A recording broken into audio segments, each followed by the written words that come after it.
On my way to Oak Grove. An early start to the day. 1:58 in the morning. I actually left 2 minutes early, you must know. I planned on getting up at 2. It's about probably an hour and 40 with no traffic this morning. But generally, you give yourself 2 hours, maybe a little more, if it's the middle of the day, which it is not, to get down to the QEW, across the QEW, down to Buffalo, to the airport, get parked in the airport, and to your gate. You want to give yourself 2 hours. So my flight leaves or starts to board at 10 after 5. I wanted to give myself a little bit of time, make sure nothing went wrong, because nothing ever goes wrong when I fly. So yesterday I had a great weekend with Ollie. It was just the boys. Took Ollie over to play baseball. That was fantastic. On Saturday, we went to I raced I Forbid You. We'll talk about that in a minute. Race I Forbid You. It worked out good. I literally got to the track like 40 minutes before the race, raced the mare, and left. Now Ollie wanted to go to Topgolf. If any of you have ever gone there, it's this giant place. If you've seen them, where are you going? Giant place with huge like mesh fencing around it, where it's a driving range. But you can go in, have a drink, have something to eat, and hit balls out into the area. And Ollie liked it. He said, "Hey, can we go to Topgolf?" We did. We were having a great day. I guess I can integrate how the horses went. I Forbid You, I thought raced great. In a bit of a tough spot, you know. I thought with the track fast at Northfield Park last night that they would be flying. And I did, coming off that break, I'd only seen her twice, right? That's not true, 3 times. The one training trip at Northfield Park where she trained great. Then a race where she made a break at the start and almost made one on the last turn. And then, of course, I told you guys we were going to make some shoeing adjustments. And did. And different horse on Saturday night. But I don't know that going in. And to be fair, also to me, even if I did know it going in, are you really just going to let her fly out of there, just blast out of there, hoping that the shoeing changes made such a difference that there would be no wrinkles in the first turn? No, not going to do that. So I took her off the gate. She was very well behaved, following, but got stuck in a tough spot. Eric Tharps had left on the outside, and they were kind of walking, going to the quarter, and he just kept going. And he was 7th on the outside of me going to the quarter. I just thought he'd retreat, but the pace was slowing pretty good, and I think he just opted to keep going. So now I'm set up second over behind a horse that's not going very much further. And I don't want to move I Forbid You in the turn again. I'm going to take my time with her. I was hoping that Eric could at least get me up into striking position down the backstretch, but that didn't happen. By the time I got I Forbid You rolling, we were still back 6th on the outside into a quickening tempo, let's just say.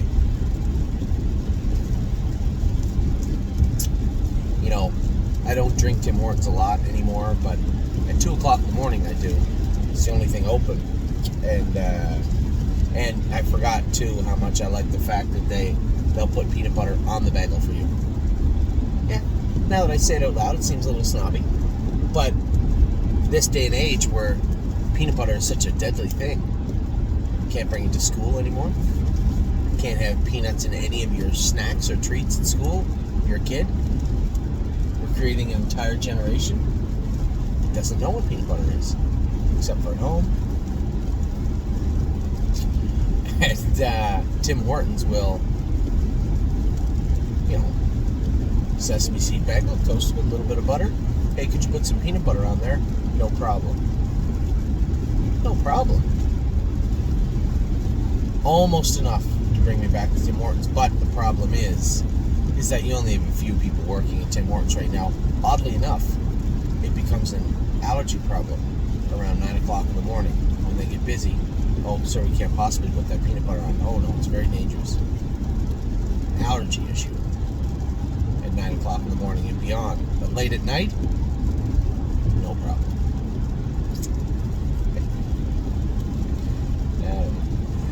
So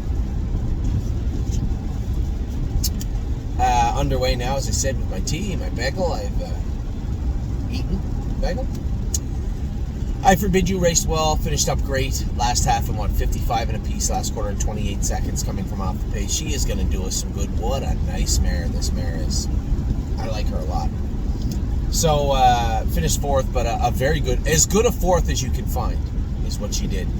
Very good mile. Then we watched Oakwood Cowboy IR, and a lot of people, concerned that, and I always say this, especially over the last little while, we worked so hard to have this aggressive, competitive mentality in the stable that I've created a monster in some sense sometimes. Now, when you draw the 7-hole at Saratoga, unless you're a layover, don't bother. It's like drawing the 7-hole in London. It's almost an automatic pitch. For those of you who may be handicappers out there, you know that. You draw the 7-hole on a flatter half-mile track, almost any half-mile track. Northfield Park is very forgiving. Still, 7-hole at Northfield, ooh, that is an uphill climb. And Oakwood Cowboy doesn't breathe the greatest. To try and have Brett take him off the gate, get away 7th, settle now. They said he wasn't making a noise, which is a huge improvement in its own right. But to sit 7th, I think they went a half 57 a mile and 54. It's just not going to happen. So obviously in the back of my mind, I'm thinking, same as you are, same as Mark or Brett, unless it is this a class for him? Can he do here? Is there somewhere else we can race him? And I like that. And I like the fact that those are some of the questions I get now after the horse's race bed. We'll talk about that a little bit more on the horse that raced yesterday. And I think the answer is we can't really blame Brett or the horse for the 7-hole. And racing like that at the 7-hole. Stay the course. Hold the line. Let him draw 3 or 4 and then say, okay, well, maybe he can't do it there. That's fair ball. But for now, the 7-hole at Saratoga was a pitch before the race. It was definitely a pitch after the race. We're going to watch the horse race next week. And that brought us to another horse that has had some emails come in about him. That's Sintra. As much as I immediately dismissed the emails to a number of people last week as no, you may think that Sintra can't compete, so you'd like to move him. I appreciate the email, the sentiment, and the attitude in general, but there's more at play here than just, Sintra's 10. He's a year older than he was last year. And yes, it appears that he's lost a step, but as I said to everybody, if you go back and look at his chart lines before we got the horse, this is the exact same place he was in at that point. All he needed was maybe a new start, new burn, fresh digs, and he came to life a little bit. Now, that doesn't mean that we're going to do that again this year. We still have to find a place to race him. And as I said to everybody, I was of the belief and the understanding also that it was going to be tough sledding in that class the other night. There's no slouches in the middle condition ranks of Mohawk, Woodbine Mohawk Park. None. There's nobody waiting there to write you a blank check and say, thanks for your service. Here, what would you like? No. Gatekeeper after gatekeeper after gatekeeper is waiting for you at that place. If you slide a bit, they're more than happy to stomp on your neck because you're trying to get your best stride back. A very unforgiving place to lurk is the condition ranks, the middle condition ranks at Mohawk. It's really tough up top, but it's tough on your way there, and it is really tough on your way down. So I'm thinking Cintra's going to pick up a couple of doors, but drop down into the numbers 8,000, where he's going to be a big favorite. He'll probably do some good. Didn't have to wait. He did some good the other night. He must pace 51, but to leave hard, follow, get up and beat the horse for second at the wire proves he can do in that class, and that's a class above I thought he could do it right now. So a great race from Sintra for my partners at Sintra that were concerned last week that he couldn't do.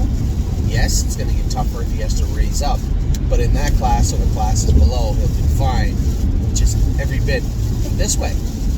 It's kind of where we bought him for last year. Was this class, maybe the class above it, certainly not the Open at all. And the horse doesn't know his penny at all. So very happy with Cintra's race the other night.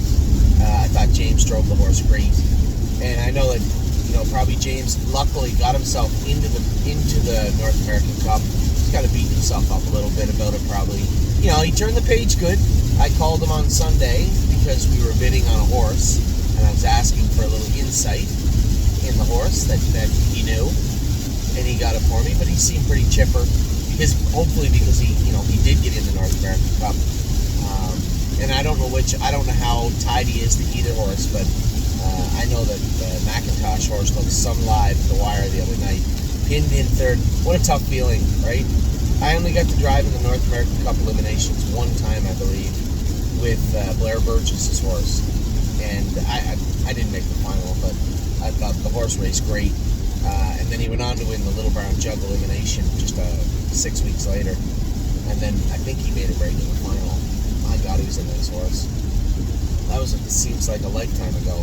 And I can only imagine how bad James felt to know that he had to be top 2 and finish third twice, I think.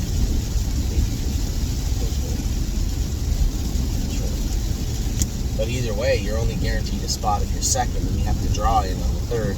I think he got both his horses in on the draw, and none of my business, but I just thought McIntosh's horse was so live, so fresh, coming off a big mile, that to me it looked like he's the one to go with. So good luck to him and everybody else next week. If we have horse in Cintra, like we'll be in that night. I'm sitting in bed last night, and Stacy called. Yo, mister, we might enter him at the Meadows, and Kings County's going to be in at the Meadows. Can you come to the Meadows? I'm trying to make sure that Scotty can be there if it looks like money. Not that I was really even thinking about going there. There's more than enough people to fill in, but it turns out he can be there. It's just a real busy week for everybody, including myself. We have qualifiers Friday, Saturday in Ontario. Also, that complicates things. Qualifiers Thursday in Ohio. We are going to re-qualify some. We're going to qualify others for the first time. So there's a lot on the go. Anyway, just a busy week ahead for everybody in racing, and it seems like most definitely us. I could easily be double or triple booked in a number of spots throughout the week, but for today I'm going to focus on Oak Grove. But before Oak Grove, let's continue to talk about Sunday. That was Saturday. Sunday, how many do we have going? 7, I think, going. Forgive me if I forget one. You guys know I'm only good enough for 4 usually in my head. You're asking me to almost double that. Okay, I know the 4 in the Poconos. Dresden Raceway. Cash deals look really, really good. I can't wait till we find a grassroots that is heading to Grand River. Glenver's not open now. Maybe Georgian, maybe, but definitely Grand River would be nice. Or Clinton. She looked when she handled that no Lasix pretty good. You don't want to make a habit of that. A lot of people asking me why she didn't have Lasix yesterday. Those smaller little fair tracks don't have the Lasix program, right? I don't think, Hanover does not. Clinton does not. I doubt Leamington does. If I'm wrong, forgive me, but I know for sure Dresden doesn't. So we entered 2 Lasix horses, not on Lasix at Dresden. Cash Deals looked like she was just out for a training trip. Looked good. She's definitely improving herself. I didn't realize she's got 7 wins this year. She's turned into a sweet little filly for us, eh? Just a nice filly and a real good billboard, although she's not a gold filly, and they could be racing her in the grassroots, I suppose, and she'll likely get there in the next division or 2. What she also did show is that you can turn a horse out in June of their 2-year-old year and have them come back strong. As I said, obviously she's not a Breeders' Crown eligible or a horse that you would be thinking would be a top stake filly, but still a lot of fun with 7 wins so far. It's only June in her sophomore season, and hopefully many more to come. A lot of fun to race Cash Deal, so I'm glad she's doing well for all my partners out there. And then Cunning Connie, old Connie. I think Connie's we're gonna have to part ways in the next little bit. I tried my best. I thought that we were looking for, and I still do believe 15, 16,000 is a fair number for Cunning Connie, and we might list her on Gate this week. Just want to look at her schedule. I don't want to put her in and interrupt where she needs to be racing and gaining some strength, some power, and experience in the races. But I suspect we're going to part ways at some point in the near future with Cunning Connie. She's just not quite what we need her to be, and that's that. So those two horses raced at Dresden, did what they could. Castiles was great. Cunning Connie was an okay fourth, and raced decent. Now, where do we go to? That's Ontario. I know later on, I'm going to stall for a second. I know later on that we had the filly that really needed to quietly get some sort of stability in racing under her belt with Stay Special, and it rained very hard and the track turned to slop very quickly at Northfield last night, and they had to cancel the races. I got to see Lauren Harmon win the first race. Jason was in there and got a fifth in the amateur race with his own horse. And then the second race was a mess. They were trying to scrape the track and keep the races going, but to no avail. They had to cancel. So that was a scratch for Stay Special. And then we moved on to, I just want to make sure we didn't get this wrong. Nothing in New York. Nothing else in Ontario. Nothing in Ohio. That just left the four. In the four at the Poconos. Now, a lot of hopes going in. We had two horses that looked like they were very, very strong contenders in the Stallion Series. Austral Hanover, 20 cents on the dollar, looked like he was a layover. And that's a good point. As much as you can be a layover in a race and yet still have to race, that's kind of how it looked for Austral Hanover. No gimmies in this sport. I know that after talking to Tim, talking to Mark, knowing how the horse scoped, looks like he's tied up or something happened to him last night. Clearly it was not Austral Hanover. You know, Mark went on about how good Tailgate Buzz was and how awesome he was last night, and he looked awesome too. He's really taken his work this year and packaged it up nicely and turned himself into a nice horse. And he is a nice horse. He's not quite as good as Austral Hanover, and hasn't been. And there's nothing wrong with that. Both are very, very nice horses. But Austral Hanover was not Austral Hanover last night. I could tell down the backstretch I saw the horse coming. I said, Mark, surely you're going to move this horse. He moved him out and he never went a centimeter forward. Got to the horse's wheel, hung out, and then walked down the lane. Looked like he was sick or bled. Neither. There's only a couple of things left. And usually the biggest offender is the AST, the tie-up. Even if you had a very high liver count, I wouldn't expect him to race as poorly as he did. He ran out of steam. All indicators point to a tie-up of some sort. Now we hope that it's not too high. Although, as I said to Tim, he's raced well all season. Threw a fifth in last night, and there's no necessity to race until July the 2nd. He'd like to have a tune-up race, a tune-up mile. But a week off isn't going to hurt this horse, and looked like he needed it last night. So whatever it is, probably a major component of it is his AST. He'll get over it and then come back. Mechanically, it was not his mechanics. It was not. I really did think he could scope poorly. Scoped okay. So just have to get a firm grip on what took place, and that will allow us to fix it. Now, as I said, Tailgate Buzz just jogged.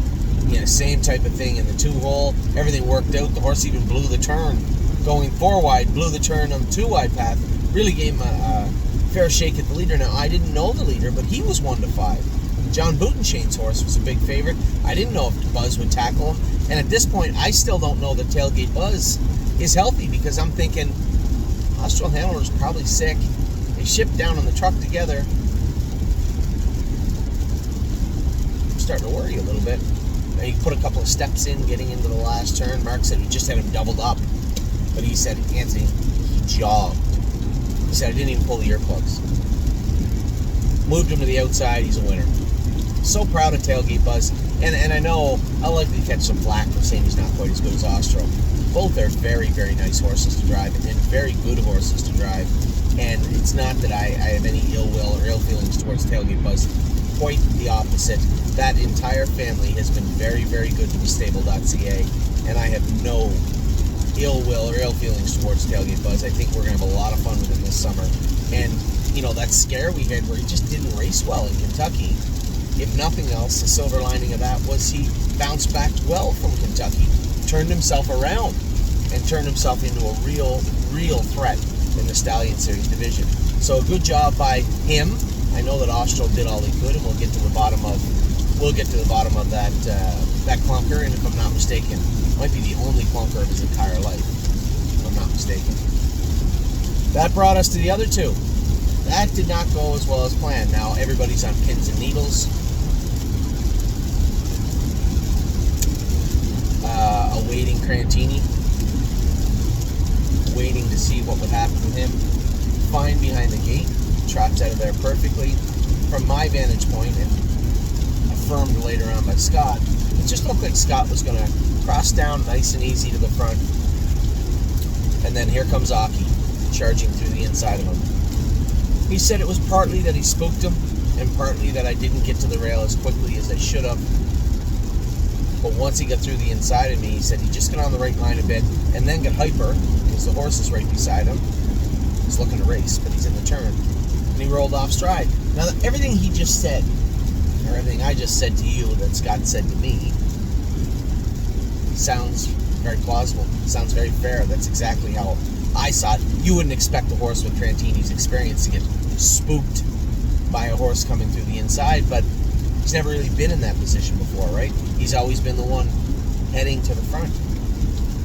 One of the favorites that somebody's looking to let go, not a horse that you're looking to stuff. And considering that Scott drives a lot for Aki Svanstedt, one, maybe should have saw it coming.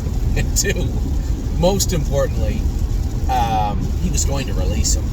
I think Scott hit it right on the head too. He said he just wanted to push through, hold position, get those outside horses to duck, and then probably release Crantini. He's not probably right. It's exactly what he was doing. But in that moment, he kind of spooked him. Now the takeaway from that is Crantini was good at the gate. And those types of breaks are very rare for him in the mile.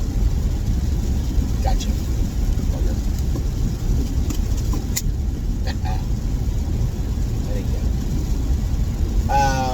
Those types of miles those types of breaks are rare for Crantini, and I think that is the one thing you can hold on to. I'm going to, and I know when I open up my email when we get to where I'm going, there'll be some people there telling me about how they need to change the gear or the bridle, or, geez, somebody said, maybe Megan doesn't get along with them good this year. Guys, will you relax? Is any of this shocking? I know everybody thinks that there's something you can do to just make a Crantini behave. I'm sorry. For those of you out there that think there is, you're wrong. A lot of this game is mental. And Crantini has shown an uncanny ability to come unglued in certain situations. As he gets older, and has more experience, things like last night likely will never happen. But the big takeaway from last night is that he was fine at the gate. That has been his Achilles heel. Listen, that break in the first turn, one, is it vet work? Does he need a little vet work done? Two, do you just avoid situations like that? Maybe get him down to the rail so that Aki Svanstedt can't come through the inside. And in fairness, Aki's probably lucky with Scott last night, not Anthony. Might have been a little tighter fit.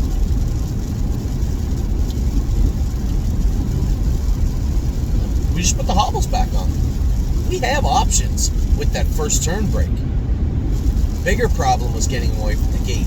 So my takeaway from last night is, I was mad. I was pissed off that Crantini made a break. Probably only trumped by Scott and Megan.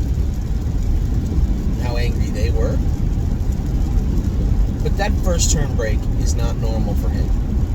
There was no distress after. There was no lameness, soreness. He didn't hit anywhere. There's no, oh my God, he's off somewhere. There was none of that. Just get in a little bit. And he said when he had to check him, combined with the horse right beside him, and then the horse advancing and overtaking him on the inside, just lost himself for a second and run. not me making excuses. I don't have to make excuses for Crantini anymore. He's already proved that he's a nitwit. He's already proven that. He's already proven that he can make mistakes and cost us money and cost himself races at the drop of a hat. I don't need to make excuses for him. But I can shed some light on the entire situation. Step back and look at it rationally. Break last night was not his typical episode. And everything that Scott explained, again, looks reasonably accurate from what I can see. And then we got to something else that is probably easily explained. Megan was the one that first brought it up. She goes, the last time he raced in the Poconos, he didn't race that good. You're right. He didn't. And he did look rough. He did look crappy. The night Mark drove him. And then come right back with a steamrolling effort in the Meadows.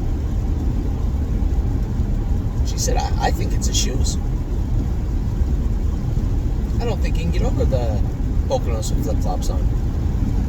Totally different track. It's a very forgiving clay track in the Poconos. For any of you that ever watched it, you see that red clay, much like the Red Mile. Very forgiving track. A lot of people even race their horses barefoot there. We've raced horses with flip-flops there, so it's not like the shoe itself is a no-go for the Poconos, but it is for him. He does not trot over that surface very well with that shoe on. I never would have thought it was the shoe when Mark drove him, he scoped sick. So you're thinking it's just a power outage. Never dawned on me that it could have been, certainly never dawned on Scott or Megan that it could have been shoeing. You put two subpar efforts mechanically together, and they're sandwiching a 1:53 that looked as dominant as hell in the Meadows. That's not a hard sell. I think you're 100% accurate. 100% accurate. Now, until I got talking to Mark about Tailgate Buzz last night, didn't realize. I knew that Tailgate Buzz was eligible to the Courier and Ives next Saturday. I forgot that that Spitfire Overseas was. So now you have Tim Twaddle heading back to the Meadows with Tailgate Buzz in Austral Hanover. Megan Scran heading back to Mark Ford's training center in New York with Tailgate Buzz and Crantini, and I had to pump the brakes. I said, hold on, we got a flag on the play. Spitfire Overseas is supposed to be heading to the Courier and Ives. The next Sire Stake race isn't until July the 2nd. Austral Hanover wasn't eligible from when he was a baby, so he's not eligible to the Courier and Ives, which is great, because it would be a hard sell to think you could convince me that Austral Hanover could race as poorly as he did last night and then be ready to tangle with tougher competition, what it could be next Saturday. So I'm okay with that. Tailgate Buzz coming off that win. Spitfire Overseas coming off a dominant win the week before at the Meadows. Yeah, they gotta go. So I had to call Megan back. I felt bad. She was on tilt, I can tell. I don't blame her. I've been there a million times. I was there last night. I said, Megan, Tim's about to leave, and Spitfire's got to be on his truck. He's got to go to the Meadows for the Courier and Ives. Now, the next race is in Philadelphia. The plan is probably to race them in the Courier and Ives, maybe even race them once more the last week of June, and then ship all three of them to Megan. She can race them in Philadelphia. There's no point. I know it's hard on Tim. It's hard on the horses, too, to ship them 6 hours plus in the heat. The day before, go to a new farm, settle in at a new farm, and race the next day. It's not really necessary. We can ship the horses down 5-6 days before to Megan, have them relax, especially Spitfire's already been there, settle in down there, get on the truck and go 2 hours, 2.5, whatever it is, down to Philadelphia, race the horses. So that's the plan for those two. Spitfire did make his horse Uber last night. He was extricated from Megan's trailer at the last minute, I'm sure begrudgingly. and put on Tim's rig to go back to the Meadows. So Spitfire Overseas now, as my wonderful wife nicely pointed out, because I said I can probably go to the Meadows next Saturday. She said you might want to check yourself there. I don't think so. Because you have horses to qualify at Mohawk. Ollie's got a baseball tournament next week. And I'll be upfront with everybody. I'll do everything I can for everybody all summer, and I will be everywhere I possibly can be. But at the top of that list will be my son's baseball games also. And that's just the way it's going to be. So Saturday I will not be at the Meadows. But I'll tell you who will be. Ronnie Wren. He can drive the Tailgate Buzz and the Courier Knives, because, he drove him and won with him his last time. And Spitfire Overseas, he drove him last year, and Spitfire has turned out to be such a nice horse. When you look at his gait at the Meadows 2 weeks ago, and then look at his gait last night at the Poconos, you can surely see something was up. And then before you get too concerned, rewind it a week before that, and look at the first time he raced at the Poconos this year, where he also looked rough. So, yes, there were some negative portions of the weekend, Saturday and Sunday. Oakwood Cowboy drew the 7-hole and didn't look competitive because he wasn't out of the 7-hole. Cunning Connie, 4th in a 5-horse field in the Prospect Series in Dresden. Not really a glowing race to put on your resume, but nevertheless, she did okay. Got a scratch from Stay Special because of weather. Track was washed out. That one really sucks because it's hard to keep her tight. You can't train her very hard. I might gallop her Wednesday if she feels good. We'll gallop her on Wednesday. That's what we'll do. And then the horses last night, guys. The Crantini thing, you can wallow and complain and say, oh, we need to do this or we need to do that, or maybe we should look for a different trainer, or maybe everybody should just take a step back and look at exactly what unfolded last night. All I saw was a horse that is getting better at the gate that made a mistake in the first turn. A red horse who will remain unnamed for the remainder of this video. It just happened. It's very shocking that a 3-year-old trotter would make a break in the first turn at the Poconos, going a quarter of 27 seconds. Because that's what it was. There was a lot that went into that break, but a lot that didn't. And I think that's the takeaway from Crantini. Spitfire didn't get over the track good. Megan was 100% correct. Just look at the last race of the Poconos. It's the only evidence you need. 2 miles in his entire, at least this year, 2 miles where he looked terrible, both on the same surface. Looked great at Plainridge, never put a step in. Looked fantastic at the Meadows, where he's going, never put a step in. I think that's the takeaway from those two. Austro Hanover pitched the race. Obviously, his blood is going to sing a song today. There's no two ways about that. And Tailgate Buzz probably has never looked better in his life than he did last night. I know a lot of people are saying, well, do you think Mark could come drive? No, Mark is going to be at Mohawk.